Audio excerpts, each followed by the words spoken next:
Hello, welcome. Thank you for joining us on this edition of News 2. I'm Sandra Gumansing.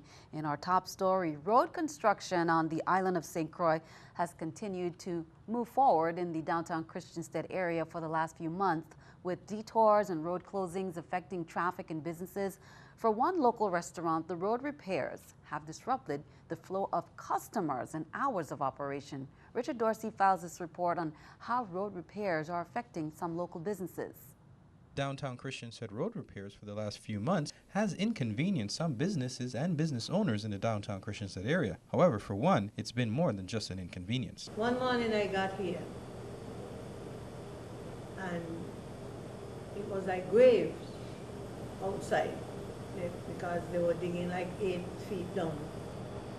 That's what they had to do. And I said, but I cannot cook today. Why you all didn't tell me? My question was that, and the answer is, well, we have to do what we have to do. The Tuesday came back, same thing. The Wednesday, the Thursday, and the Friday they say you could be out your way for now, so you could go along and, cook. I said, Mr. Business don't work that way, With other notable restaurants like Brady's Restaurant no longer with us, Harvey's Restaurant is seen as an iconic Crucian cuisine. Sometimes I feel like throwing the towel, but I love what I do.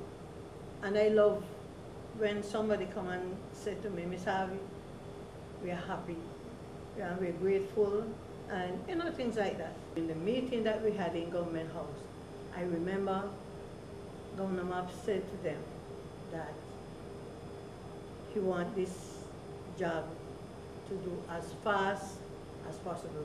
When this guy, the contractor, put the pipe down, the paving crew come straight in and do it.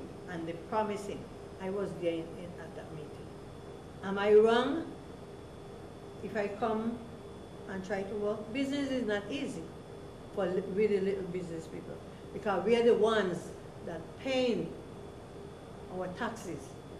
The millionaires, they are tax exempt, but we are bleeding. Richard Dorsey, News 2.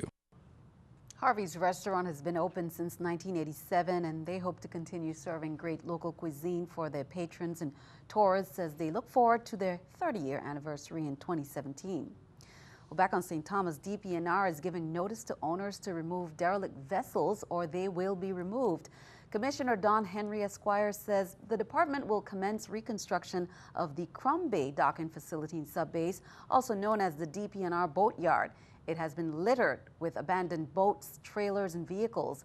A 72-hour notice is issued to all owners that have private property there to remove it immediately, or removal and disposal will be done at the owner's expense or a court judgment. DPNR says the vessels pose a potential danger to the environment and to the navigation of other vessels. All operational vessels there that do not belong to DPNR must be removed no later than Friday, December 9th, 2016. You can call DPNR for more information. The Virgin Islands Port Authority, they're conducting a study to update the master plan for the Cyril E. King Airport on St. Thomas. The study, which is funded by the Federal Aviation Administration and VIPA, identifies required capital projects to improve the King Airport over the next 20 years. The public is invited to an information workshop where VIPA officials and the study's consultant will explain the Cyril E. King Airport master plan's contents, detail proposed updates to the plan, and document public comments. The workshop will be held on Wednesday, December 7th from 5 p.m. until 7 p.m. in the conference room of VIPA's administrative building located at number 8034 Limburg Bay, St. Thomas. WAPA has scheduled a water service interruption for a portion of the St. Thomas East End area on Wednesday, December 7th from 1 p.m. to midnight. Potable water customers in Tutu High Rise, Tutu Valley, Smith Bay, Red Hook, and Nazareth will be affected by this water service interruption, which they say is necessary to allow WAPA crews to repair a leaking 12-inch main that feeds the Red Hook Nazareth area on St. Thomas. The authority apologizes for the inconvenience caused by this water service interruption and ensures customers that every effort will be made to restore water service as quickly as possible. In other news, while in Arizona at the National Lieutenant Governors Association business meeting last week, Lieutenant Governor Osbert Potter visited the Saguaro Correctional Facility in Eloy, Arizona, where there are 63 Virgin Islands inmates housed at that facility. He was accompanied by Rick Mulgrave, the director of the Virgin Islands Bureau of Corrections. Now, the purpose of the site visit was to conduct an assessment on the quality of housing and treatment being provided to Virgin Islands inmates. The Saguaro officials graciously welcomed the Lieutenant Governor and gave him a tour of the facility. Lieutenant Governor Potter indicated that he was pleased with the overall structure of the facility, which he has described as modern. However, he expressed concern as far as the inmates' complaints are concerned, including diet, employment opportunities, skills and training opportunities, religious rights and privileges, health and treatment. He said there were conflicting details between what the prison officials said and what the inmates said. Now, Potter will be departing the territory on December 9th to attend the National Association of Insurance Commissioners fall meeting in Miami, Florida. During that time, he says he will join Director Mulgrave at a visit to the Citrus County Detention Center, which houses 112 Virgin Islands inmates. Upon his return, Lieutenant Governor Potter will issue a public statement outlining details of his collective findings and recommendations. Well, President-elect Donald Trump will spend most of Tuesday at Trump Tower. He spent most of Tuesday at Trump Tower in New York, holding meetings and working on his transition before continuing his so-called thank you tour, thanking voters for his November victory. Elwin Lopez has the latest on the president-elect in this report from Washington. Thank you, everybody. Wow. Thank you. President-elect Donald Trump is expected to hold another rally later today in North Carolina. But first, he has a busy day in New York, meeting with Exxon CEO Rex Tillerson, former Secretary of State Henry Kissinger, as well as the mayor of Washington, D.C. But Trump started his day on Twitter, criticizing a major airplane maker. Quote, Boeing is building a brand new 747 Air Force One for future presidents, but costs are out of control. More than $4 billion, cancel order. And telling reporters at Trump Tower, I think it's ridiculous. I think Boeing is doing a little bit of a number. We want Boeing to make a lot of money, but not that much money. Boeing plans to switch out the two 747-200 aircraft currently serving as the president's planes with more updated models. It is not clear why he cited the $4 billion number. Boeing says its contract is currently worth $170 million. Although the Air Force has yet to formally place the order that Trump wants to cancel, the president-elect's move isn't unheard of. President Barack Obama put on hold a multi-billion-dollar order for a new fleet of presidential helicopters when he came into office. Tonight, Trump hits the road to Fayetteville, North Carolina, with the first of 3 rallies this week. He will then head on to Des Moines, Iowa, Thursday, and Grand Rapids, Michigan, on Friday. In Washington, I'm Elwin Lopez. Again, that's a wrap-up of today's events. Now, a mass grave, that's how the manager of the California warehouse that went up in flames describes his former home. Friday's fire killed at least 36 people. Crews are still attempting to make their way through the wreckage and hope no more victims are found. Derek Almina, co-founder of the Ghost Ship Artists Collective, helped transform this 2-story warehouse into a maze of rooms, furniture, and art. Last week, a fire gutted the ghost ship and killed at least 36 people. Investigators are looking at previous code violations and complaints ranging from illegal occupancy to hazardous trash and debris. Most of the victims have been identified. Keeping our eye on the economy, the Supreme Court is throwing out a nearly $400 million judgment against Samsung in its iPhone fight with Apple. Justices told a lower court on Tuesday to take another look at the $399 million award won by Apple. Apple had accused Samsung of copying the design of the iPhone back in 2011. The court ruled that Apple might not be entitled to Samsung's entire profits on the phone, but possibly profits relating to particular components. Apple says it holds patents on distinctive features, including the flat screen, the rounded rectangular shape of the phone, and the layout of icons. The lower court will now decide what Samsung will have to pay. Let's take a look at the stock market watch at the New York Stock Exchange. According to the numbers there, we can see everything up. The Dow 35, NASDAQ up 24, S&P 500 up 7. Coming up on News 2, details as the kids count numbers are revealed, and it's official. The 2016 Red Kettle campaign kicked off at Government House today on St. Thomas. Details.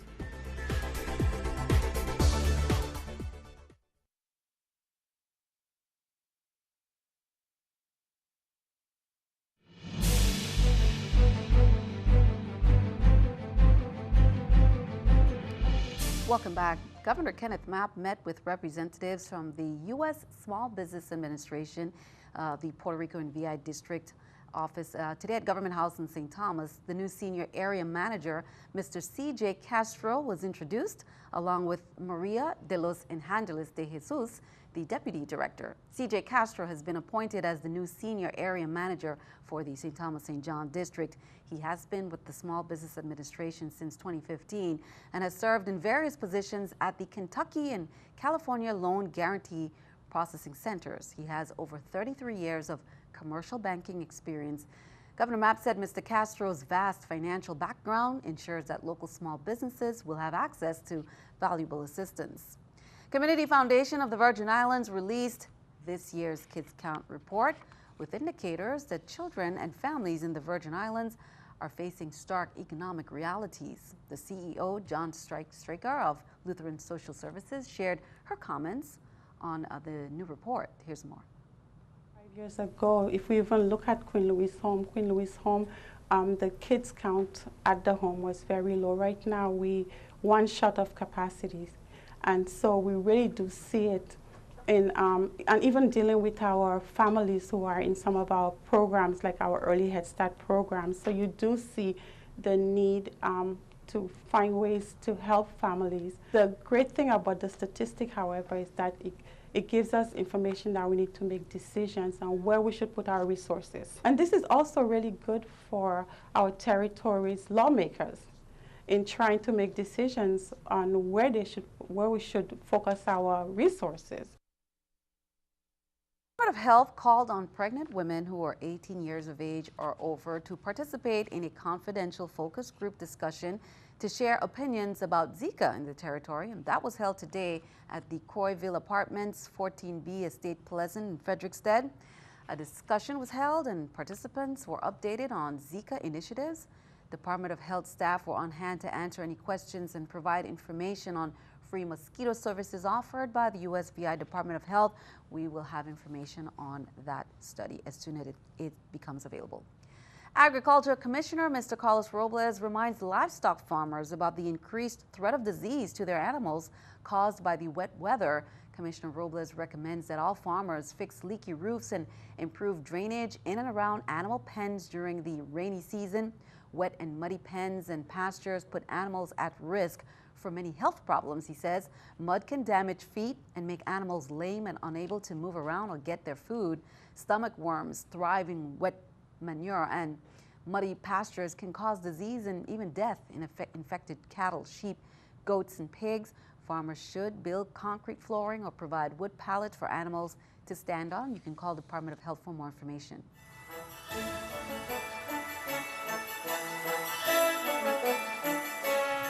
As mentioned earlier, the 2016 annual Red Kettle campaign kicked off today, Government House, St. Thomas.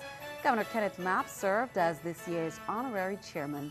The Salvation Army kettles during the holiday season enable our local corps to continue their year-round efforts, helping those who are less fortunate. Here's more. Season's greetings. It is the season for giving, a season for those who are blessed to be able to give so those who are not as blessed can receive. And I'm happy to launch here the Salvation Army's season of gathering of gifts from the community. I was telling the captain here that there are a number of these buckets that I always give to in St. Croix. I know the two at Kmart, the one at the Cost You Less in St. Croix, and I never pass them. Urging all Virgin Islanders to be generous and to give. It's for a worthy cause and it's good for our people in our community. So compliments to the season, give and give plenty.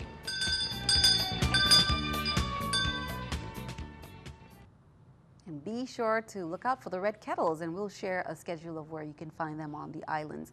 Virgin Islands Department of Education Commissioner Sharon Ann McCollum hosted a special meet and greet reception at Government House on Tuesday, November 29th, to thank donors for their support of education initiatives and to display the department's unique programs in 5 targeted areas, including literacy, agriculture, career and technical education, music, and sports.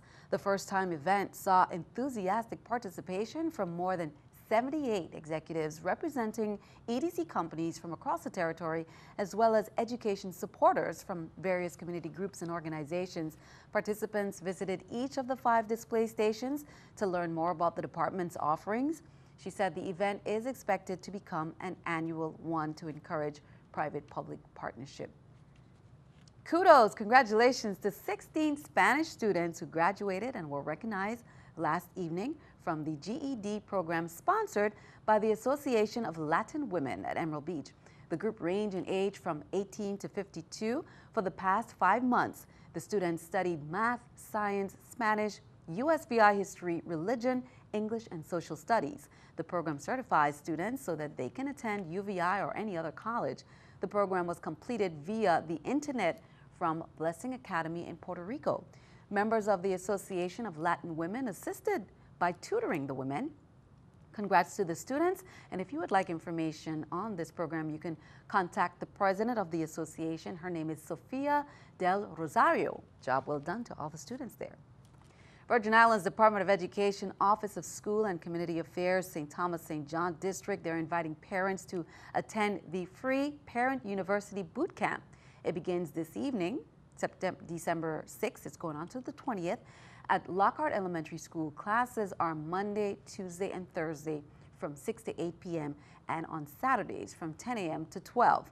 Parent University is designed to support parents as to give them the children successful tips and feature classes on computer literacy, improving their children's reading skills, and more. Classes will be offered in both English and Spanish, complimentary transportation, free childcare services, and refreshments. You can contact Jeray Ford for more information. That number is 340-775-2250. Well, many are mourning his passing. The St. Thomas St. John Chamber of Commerce, they recognize his passing, as well as much more of Mr. Mulo Alwani, who is a community and business leader. Mulo has been an integral part of the U.S. Virgin Islands for more than 40 years, actively involved in many organizations. He was a longtime member of the board of directors of the Chamber, a past president of the India Association, a past member of Harmonic Lodge number 356E, a past district governor of Rotary International District 7020, and a member of the board of directors of Partners for Health and CFBI. Now, an event will be held this Friday evening in his memory. Here's more. He was such a calm person.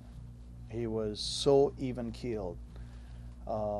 I remember several times I was his vice president since 2002 for the India Association. And there were so many times I would get upset or I would get frazzled. And I'll never forget his one line that he used on me all the time. It was, "Pash, calm down and do the right thing." The event on Friday is really, I could so see him saying in that voice of his, no, this is too much. This is all not necessary. But I would say to him, this is more for us than for you. This will give us a little closure. And we'll miss him, no doubt. But this is a way of kind of getting together for our collective grief. And, you know, he was such a humble man. He was such a humble man. But it's us who are humbled right now that he's gone and realizing what he really meant to all of us.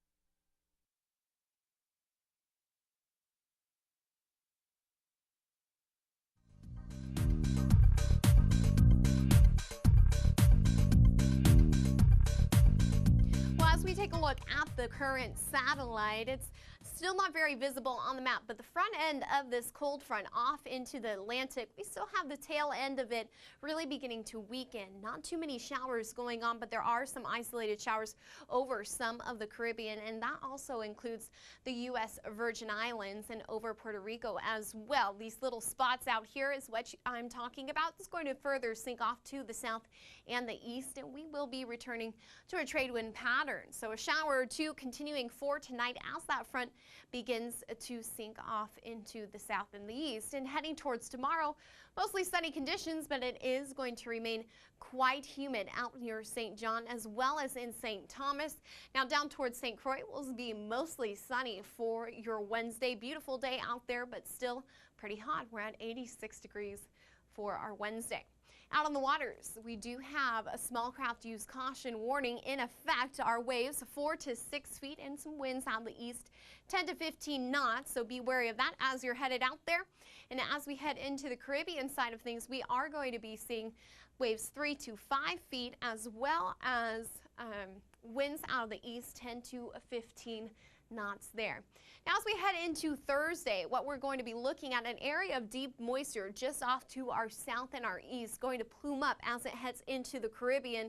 So Thursday into Friday, having an uptick in moisture, and that's also going to extend into Saturday and Sunday. We're not talking about heavy downpours, but definitely more likely chances of showers throughout the day and a little bit longer ones as well. Temperatures are going to remain in the 80s, and we will return to trade wind flow come Sunday next week.